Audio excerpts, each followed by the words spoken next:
بنابر گزارش فعالان حقوق بشر در کردستان، منصور آروند از شهروندان مهاباد از سوی دادگاه انقلاب به اعدام محکوم شده. آقای آروند از حدود 1 سال پیش در زندان است و جرمش محاربه و همکاری با گروه‌های معاند اعلام شده. او همکنون در زندان ارومیه است و 20 روز وقت دارد تا به این حکم اعتراض کند. خسرو کردپور، مدیر مسئول وبسایت خبری مکریان در مهاباد با ماست. آقای کردپور، چقدر فرصت فرجام خواهی هست و آیا وکیل مدافعی هم وجود داره؟ باید خدمتون عرض کنم امروز طبق خبرهایی که به دست ما رسیده، آقای منصور آروند به اتهام محاربه از طریق همکاری مؤثر با گروه‌های معاند نظام به اعدام محکوم شدند.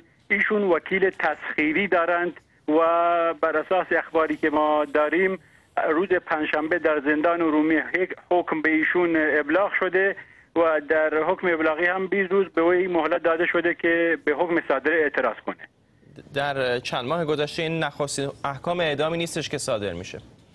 نه خیر، ما دیروز هم خبری داشتیم که آقای سامان نسیم شهروند مریوانی از طرف دادگاه انقلاب مهاباد به اعدام محکوم شدند. اتهام ایشون محاربه از طریق عضویت در یکی از گروه‌های مخالف نظام عنوان شده.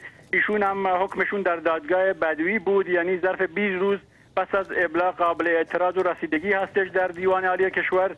در تیر ماه 90 بازداشت شدند در مناطق مرزی آذربایجان غربی.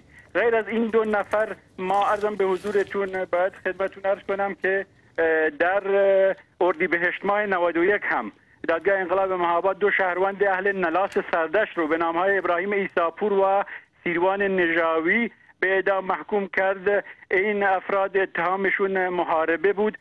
پیشتر از اون 2 نفرم در دیماه 90 ازم به حضورتون بر اساس اخباری که به ما رسیده بود 2 شهروند به نام علی و حبیب افشاری به اتهام محاربه از طریق فعال تبلیغی و عضویت در یک حزب مخالف به اعدام محکوم شدند.